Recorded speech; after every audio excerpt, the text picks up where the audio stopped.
Financial knowledge is all over the place. Why do we all feel like we stink at it?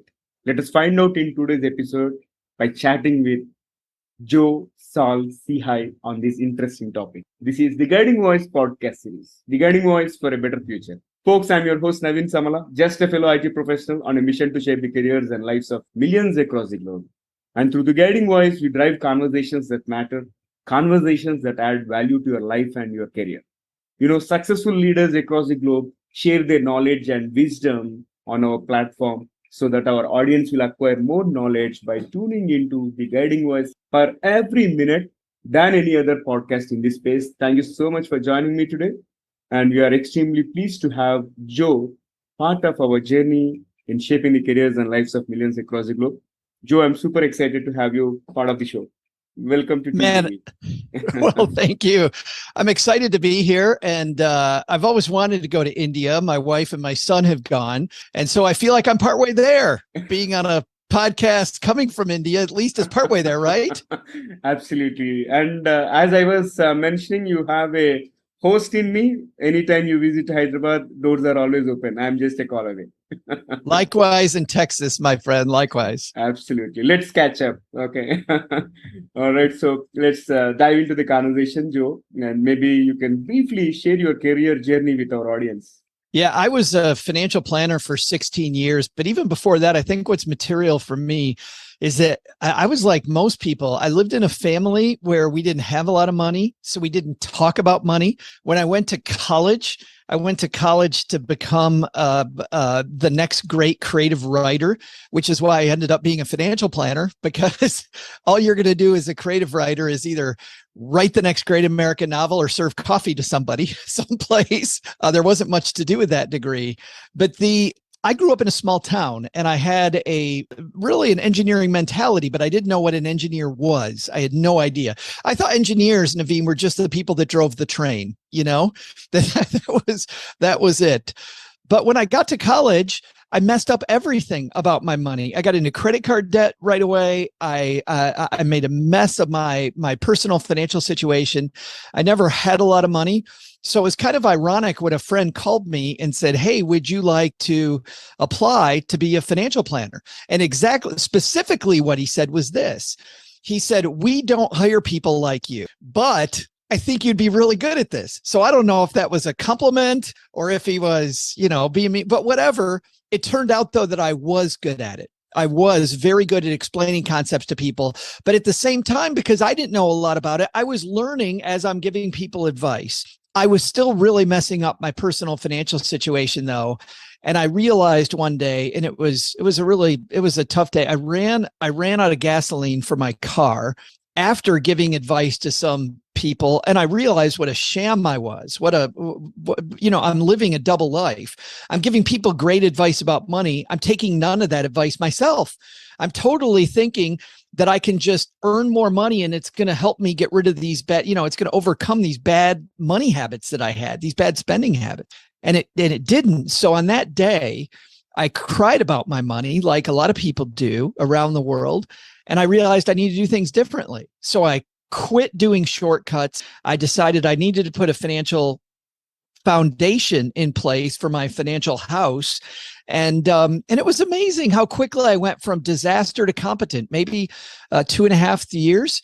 And then within 7 years, I was doing very well, very, very well with money.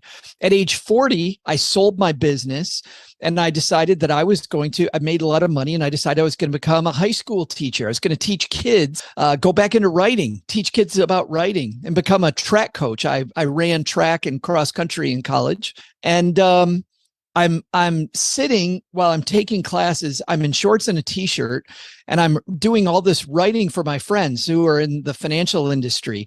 I was writing their newsletters to clients. I was writing scripts for television because I had done some PR while I was working as a financial planner. And I realized I'm making as much money as a teacher, but I'm in shorts and a t-shirt and I'm teaching people about money and I'm having a lot of fun doing that. So that was about 12 years ago. And I then, after a couple of years, started a podcast. That podcast became, after a couple stops and starts, became Stacking Benjamins. Stacking Benjamins podcast is now 11 years old. It has around 50 million downloads. We have about 150,000 people a week listen to the show. And we just generally have a lot of fun trying to teach people about money. It was a long, long journey, though, Naveen, getting there. Like from that day that I cried about my money to today just seems like this surreal winding road. You know what I mean? In quite interesting and illustrious journey. And you mentioned about advice that you give but you don't follow, right? Other than that, are there any major lessons that you have learned, and or probably call them as three major things that have helped you to be successful in your professional life so far? Oh yeah, no, great question. Well, the first thing is I've messed up so much.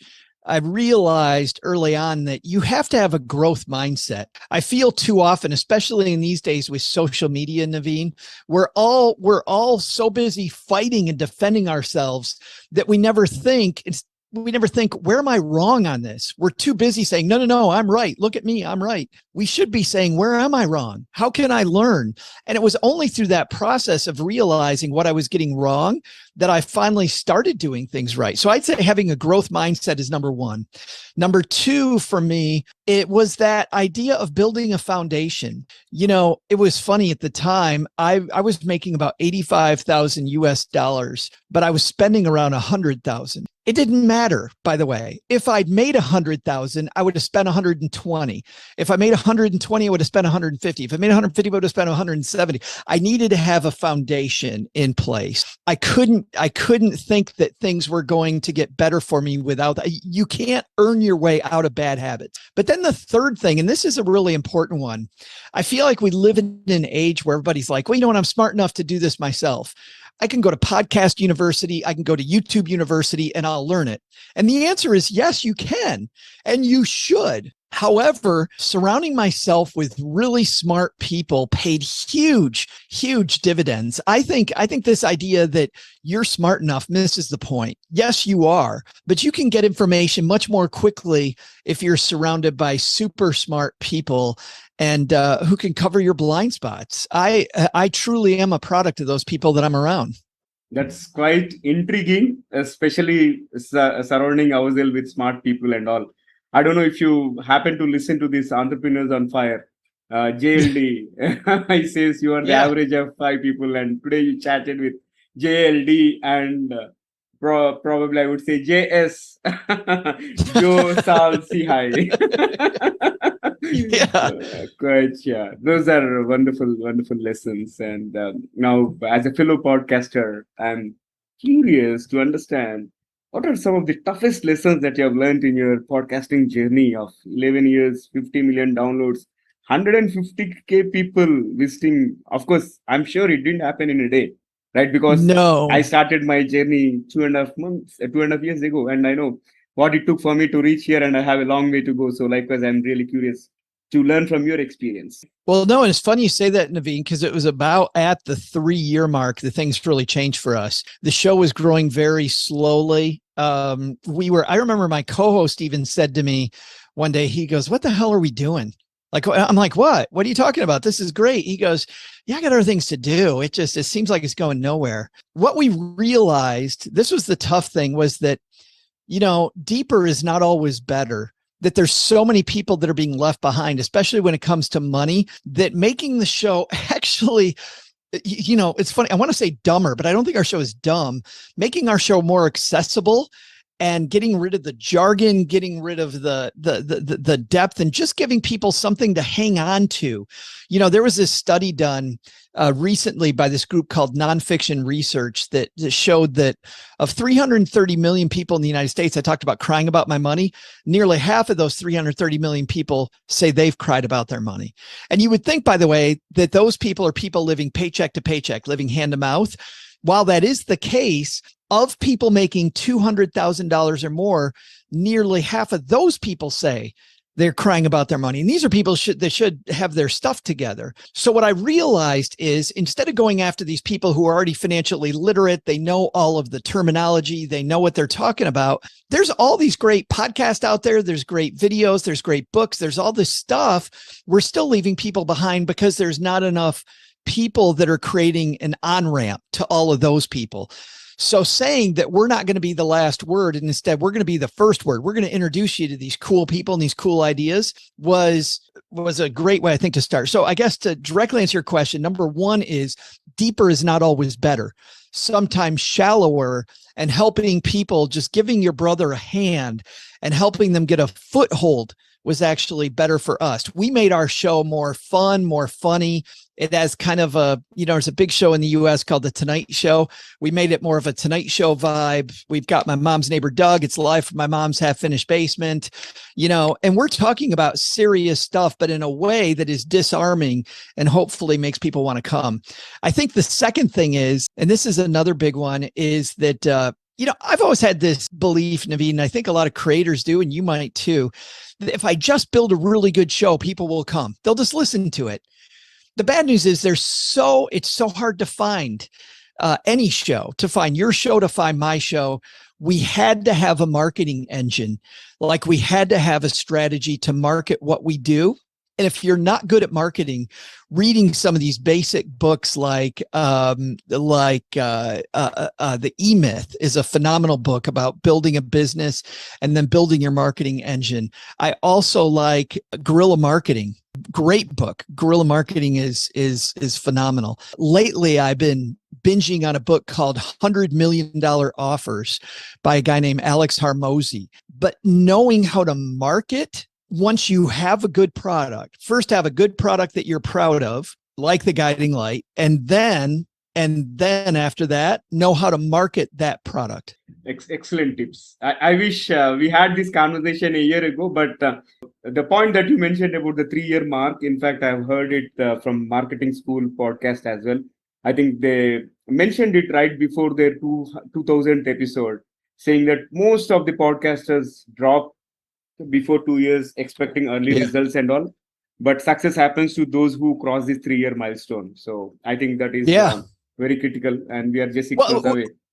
Well, and that's the truth of anything. And by the way, before I get too far, I call the podcast Guiding Light, which is funny because my mom grew up watching a show on TV called The Guiding Light, which is a soap opera in America during the day. Of course, it's Guiding Voice, duh. But what's funny is I think that's true not just of podcasting. So if people listening that aren't podcasters, it's going to take you a while to get good at stuff. Yeah. I mean, you have to swim a moat and you have to gain competency. Yeah. I feel like too many people are going down at a young age. They're going down this path of, I'm just going to follow my passion. And the second something gets hard, they go, well, I'm not passionate about it because it's hard. Anything that's worth doing is going to be hard. It's going to be hard.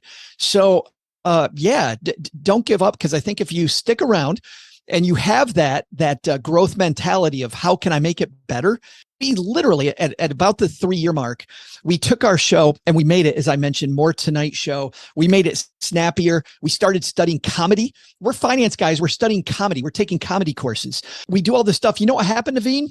We lost a third of our listeners. Immediately, a third of our audience goes away. And we're like, did we screw this up? And we had to believe that we were doing the right thing, because it was about 2 months later, it took maybe 8 weeks before all of a sudden there was this big time hockey stick, and it was huge. And immediately then Kiplinger gave us a big US publication in finance, called us Best Personal Finance Podcast. The Art of Manliness, a big website, said we were one of 18 podcasts that men needed to listen to. Naveen, we're not a podcast just for men. We're for men and women. And this huge men's site says men need to listen to this. And then the accolades started coming. But if we hadn't believed that it was going to be hard, and if we hadn't challenged ourselves and been okay with the fact that we were going to lose some of those early people, we would have never made the swim the moat. Quite encouraging. And by the way, I have about 30 episodes in the pipeline, so I'm not going to give up anyways.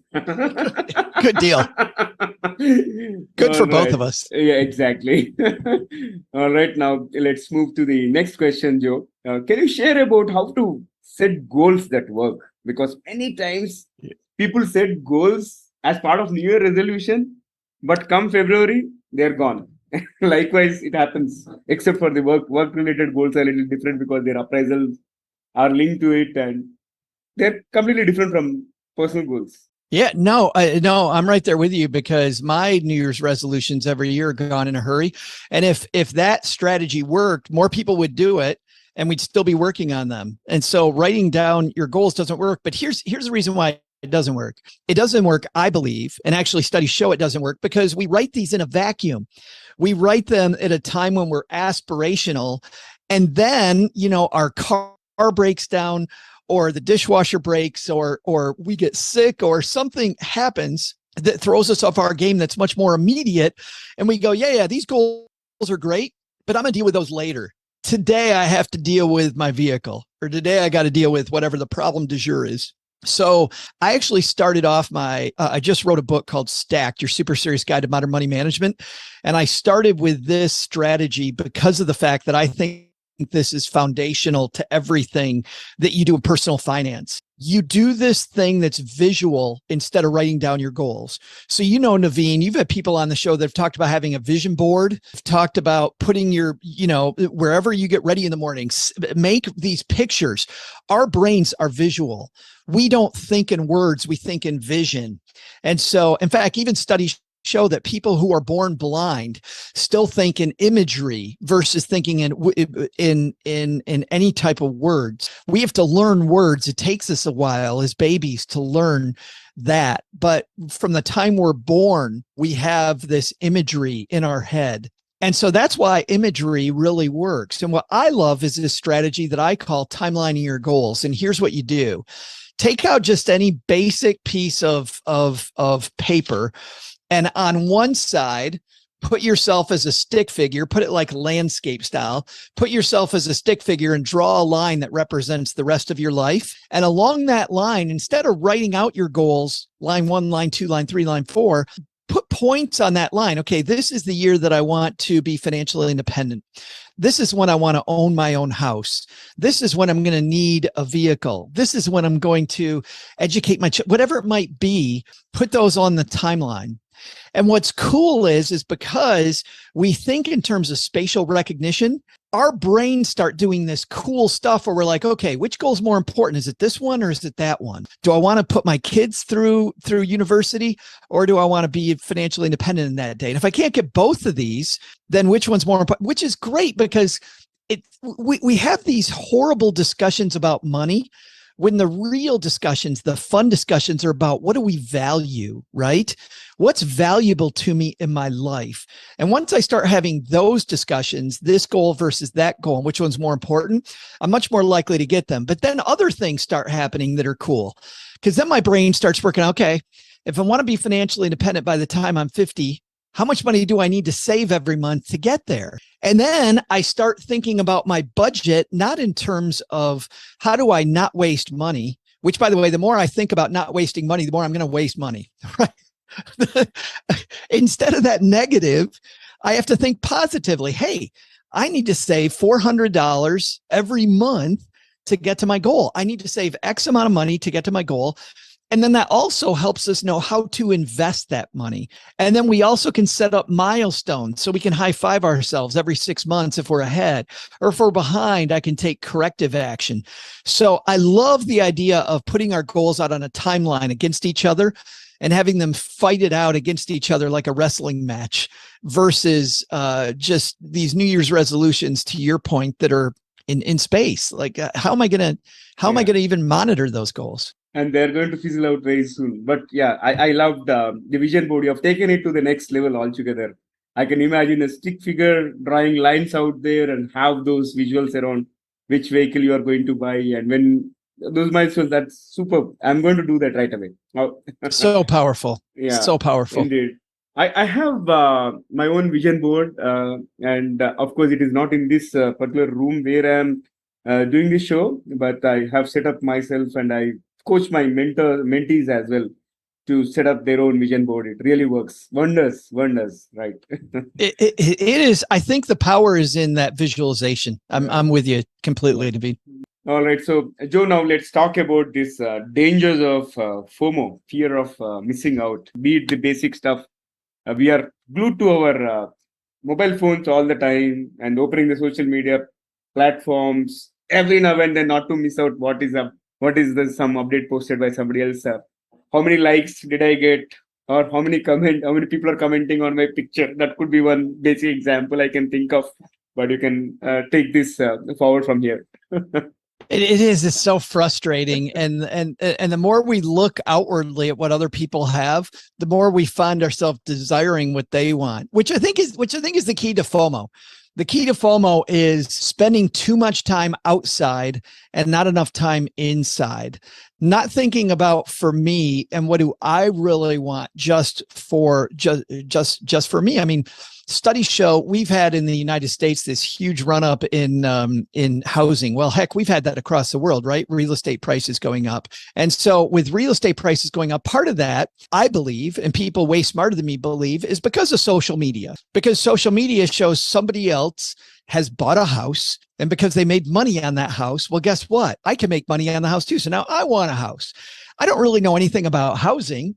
I just know that everybody else is doing it, so I should do it too. I think that was the run up in crypto. A lot of the run up in crypto was that, oh my goodness, people are getting wealthy on this. Like, we didn't really care about the fact that it's a digital currency, the fact that this is next level stuff that companies can use against each other.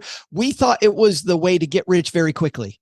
Right. And we're watching other people get rich very quickly. And the more we're learning now, by the way, the people who got seriously rich were insiders who had information that you and I could not have.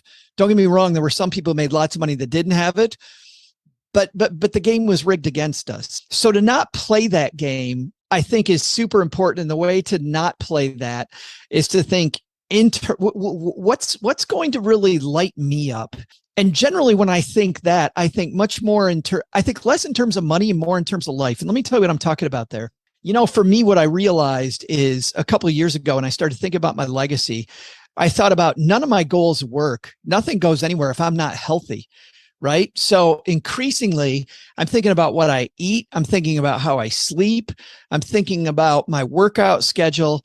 It has nothing to do with FOMO as much as it has to do with, if I really want to leave my mark and do big things that affect a lot of people, help more people get financial literacy, I have to be healthy. And once I started thinking in terms of health, the FOMO started going away in terms of what everybody else was thinking. And instead, I got into myself. And then that led me to, you know what? Being healthy also means that I can then help my kids. I have twins that are 27 years old. If I can help my kids be great at what they do, if I can help my spouse, if I can help my community, like, those are the things that really light me up. You know how much all those things cost, Naveen? $0. Everything I mentioned that truly lights my fire costs nothing. And it's because I started inward instead of going outward. And I think that's where we have to begin. Simply fabulous. Going back to one of the topics that we discussed early on about we are the average of five people that we surround with, right? Yeah. And we get a lot of information firsthand, which we might not get otherwise, or which might get delayed in reaching us. So now, can you share some tips here on how to find right people? This is a great question. In fact, it's funny. I read some research that we're more disconnected from local community than ever before. Like in the United States, we used to have these clubs, like they're called Rotary clubs, that are just community clubs. Those are largely going away. Boy Scouts and Girl Scouts, these organizations for kids, largely going away. We are seeing the death of our local community as people more and more go online. That's bad news, but it also, Naveen, I think, represents an opportunity. It's easier for us to connect. The fact that I'm connected with you and I live on the Texas-Arkansas border, and you're in Hyderabad, is amazing. It's incredible. You have access to people you didn't have access to before. So I think you start with a question. And here is a basic, by the way, I learned this question at 50. I'm 54 right now. I learned this question. Had I learned this question when I was 30, I would have been so much further ahead than I am today. And the question, and by the way, this is presented to me by Strategic Coach. So to give credit where it's due, there's an organization called Strategic Coach, great coaching organization in the USA, led by a brilliant guy named Dan Sullivan. Dan says, ask who, not how. And so the big question is ask yourself. And by the way, I know, Naveen, this isn't directly answering your question, but it will in a second. once I ask who, not how, the main question that most of us have is how do I do X thing? How do I learn about whatever? How do I accomplish? Don't ask how do I do it. If I ask how do I do it, I'm going to end up on YouTube. I'm going to get lost in these loops. I'm still going to make a ton of mistakes. I'm going to go down these rabbit holes of what's important and what's not. It's not about information. I can get information quickly. It's about distilling it and somebody who's been there telling me what's important. So ask yourself, what are those things I want out of my life? And then ask, who are the people who know those things? And then reach out to those people and ask, can we have coffee over a Zoom call? I would love to. And by the way, the most badass thing anybody's done for me, I think badass is the right word, is after one of these sessions, somebody just sent me a $5 Starbucks gift card. Somebody sent me a $5 gift card and it was so nice. Like I can buy my own coffee and $5 is fine. But when somebody sent me a $5 gift card to spend 45 minutes with me, just picking my brain, it's awesome. And this idea of just, it's a little gift. It's this little thought that counts. For $5, somebody learned about podcasting from me. I've done the same thing, learning about how to build different things in my life. So ask, what do I want to build? Then ask who, and then just reach out and ask and say, hey, would you mind spending half an hour with me chatting about whatever? And the fact that now it's not just our local community, it's the world we have at our fingertips, we're much more likely to do that. But even on a local level, I like the idea, Naveen, of somebody who lives in your local community. I really feel bad about the fact that we're losing the sense of individual little communities. Find those people in your community. Like you, I work online most of my day. So I try to take part in a local nonprofit, a local charity. I help put on a local running event called the Run the Line Half Marathon. I try to go to some of these meetings. And what I find there is I find people in my local community who I really respect. And I just reach out to them and I say, hey, would you like to go out to breakfast? Would you like to just have lunch together? And you know what? I don't have to buy them lunch. They buy their own lunch. I buy mine. And I end up chatting with these people. And it's funny because a friend of mine told me last week, he said, for a guy that works online, all the people in Texarkana, like, all these people. And it's just because you have to decide to get involved in your local community. So I think those are a couple ideas, but surrounding yourself with those people is so important because you have to know that there's going to be a time when there's going to be what do I want to know later on? And if I've got those who's all around me that I can go to and say, hey, Naveen, how do I do this thing? It's going to make my life so much easier.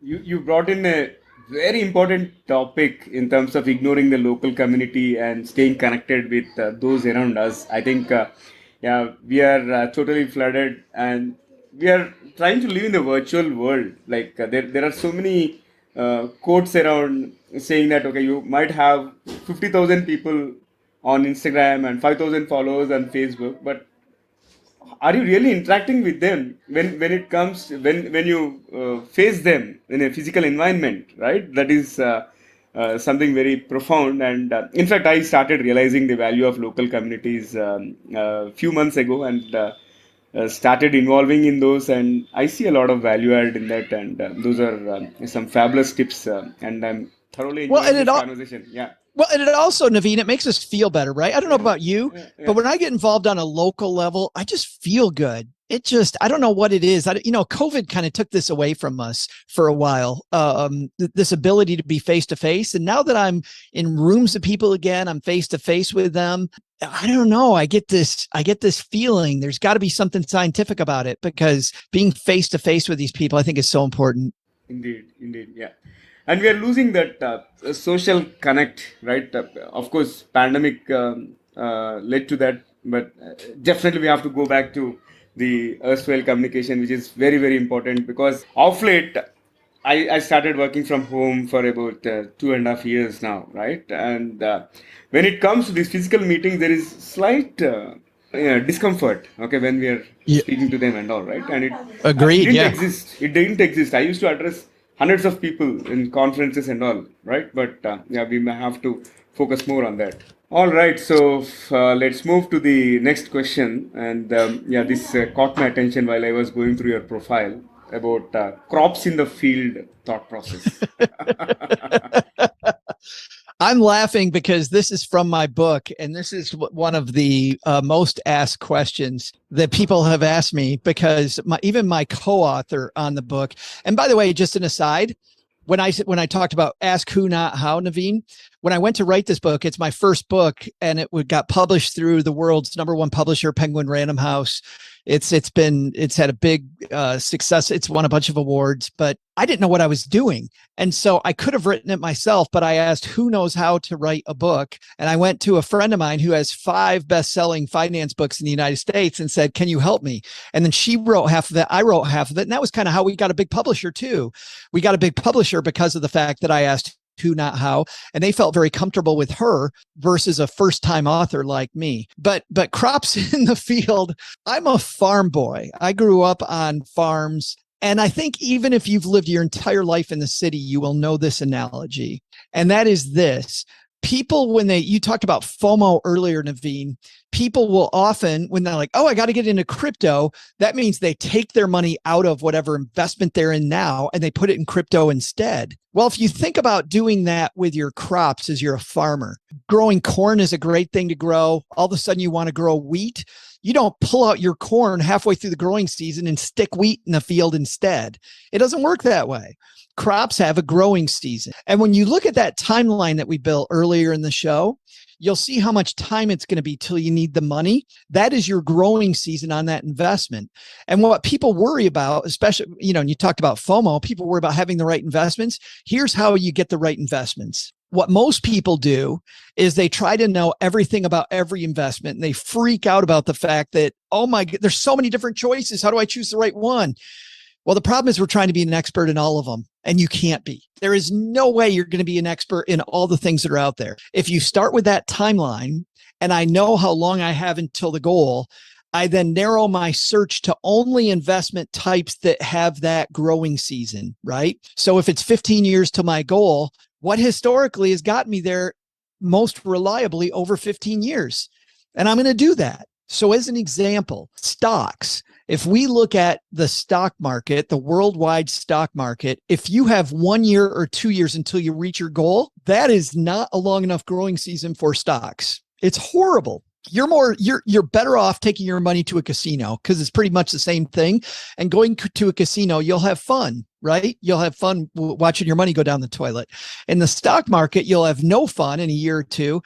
And I can't tell you, it's almost 50-50 literally if you're going to meet your goal using the average stock. But in a 10-year period, historically, the stock market averages over 10%, per year, which is an amazing return.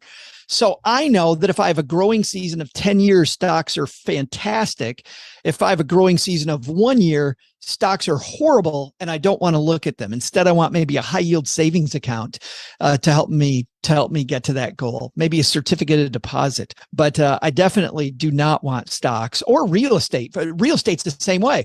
15 years, real estate is fantastic. 2 years, real estate's horrible. There's so many transaction fees. It kills you in the real estate market. So if you think about your investments and that they have a growing season, like farmers have growing seasons, you're much more likely to pick the right stuff to make you successful with investing. Fantastic analogy, mind blowing. Great. And everybody hates it. my co-author, we went on a 40-city book tour, and on the tour, every time crops came up, she'd roll her eyes and go, "Oh, here comes the crop analogy. Oh boy." Interesting. All right. So, yeah, wonderful conversation, Joe. Now let's spice up the episode by kicking off a quick rapid fire round. All right. Let me fire the first bullet. Joe, what was your childhood fantasy? Oh, I wanted to be an architect. Frank Lloyd Wright. I wanted to be the next Frank Lloyd Wright. Which is funny because I think life is about design. So, yeah, architect. Okay. So you mentioned about one piece of advice related to surrounding yourself with strong people or with smart people, I would say. Other than that, is there any other best piece of advice? Yeah. There's a phrase that Nike used before they used just do it. And it was feel the fear and do it anyway. And somebody said that to me once. I fear everything. I'm afraid of everything. And this mantra of feel the fear, but do it anyway, that a friend of mine told me early on, has resonated with me forever. Go ahead, feel the fear, but just do it. Moving to my next question, what is one worst decision in your life? Oh boy. Part of my financial problems when I was early on, not only did I get in a lot of credit card debt, I found out that I had surrounded myself with the wrong people. One of those people was a tax advisor that gave me no tax advice. When I earned $80,000, I had no idea what I could claim and what I couldn't in the US tax code. And I ended up owing a bunch of money. In truth, I owed a lot less than that, but I didn't know what I didn't know. And I hadn't saved any money. I had no money to pay the tax. So here's the worst thing I did. I decided to do nothing. And I will tell you that when you do nothing with the tax agents, they come find you, believe it or not. And I ended up in penalties and fees and stupidity, owing about $80,000 when I should have probably owed about $15,000. And it was my own stupidity. So that's the one. That's Such the dumbest. expensive mistake. Expensive. Okay, and let's move to the next one. Can you share top three things from your bucket list in case if you have one? Oh, I've heard you ask this before. And the funny thing is I feel very lucky, Naveen. I've done a lot of stuff on my bucket list. So can I say this? I want to come to India. And I'm not saying that to the host. I truly want to come to India. I want to go to Scandinavia too, but I think I want to come to India first and then Scandinavia. So I'm coming to visit. That's one. Number two is you guys play cricket over there. We don't play cricket. We have baseball. I want to visit all the United States baseball diamonds. I've been to 17 of them. There's over 30. And so I wanted to get to all these different baseball stadiums. And what would be my third one? My third one is I've been working hard. This is a bucket list for my community. We talked about community earlier. There are these wonderful people that started building walking trails around our town. I want to get a trail named after them, and I'm trying to get the city behind me on that. It's something I wanted to do for my community, and that's a bucket list item now to get that through. So getting a trail named after these wonderful people that have started making these beautiful walking spaces around our hometown. Wow. I'm sure it is going to happen because that's a noble purpose, and definitely universe is going to support in creating that. That was great rapid fire so far, and let me fire the last bullet, Joe. What is one electronic gadget that you like to see or invent yourself? Gadget. You know what's funny? I am a spender by nature, so I've had to set up these systems. So I did that well. I wish I had the same thing for my diet, because whenever I see bad food, especially ice cream and hamburgers, I want to eat them. So I wish there was, I guess I create like a shock collar that every time I wanted to eat some ice cream or have a hamburger, it shocks me. And I get that Pavlovian response of hamburgers are bad, salad is good. Like maybe, I don't know, maybe that's it. Such a creative one and great idea, in fact. Wonderful rapid fire. And Joe, let's flip back to the mainstream. And before I let you go, one final question for today's conversation. What will be your biggest piece of advice to those aspiring to make big in their life or careers? You can choose either of them. Well, I got to say before I give you this, thank you very much, Naveen, for having me. This has been super. I've been looking forward to this since you invited me. And what a great conversation. Such a great show. You know what? My piece of advice to people is the one thing I've always regretted on my time on earth is when I procrastinated, when I didn't get moving. And I didn't get moving because I was afraid, because I thought I'd make mistakes. And here's what I would tell a younger me and that I'll tell everyone out there. You're going to make mistakes. You're going to mess it all up. It's going to go horribly, but the only way is through. So make the mistakes, learn from those mistakes and get them out. Start now. Start now with making the mistakes. Get out there and do it. Again, feel the fear and do it anyway. Get moving. I think if I'm going to say it succinctly, Naveen, it's get moving. Awesome. Mind-blowing conversation, and I thoroughly enjoyed it. Thank you so much, Joe. I really appreciate you taking time and sharing all the wonderful insights. And in fact, I'm privileged to host you today. Well, thank you so much. All right. So, folks, before we move into the trivia section, here is a small request to you. In case if you haven't subscribed to us, please subscribe from the app where you have tuned in from. Also, if you have loved this episode and enjoyed the conversation, please feel free to share with at least 3 of your friends or colleagues who can benefit from the guiding voice. Thank you so much in advance.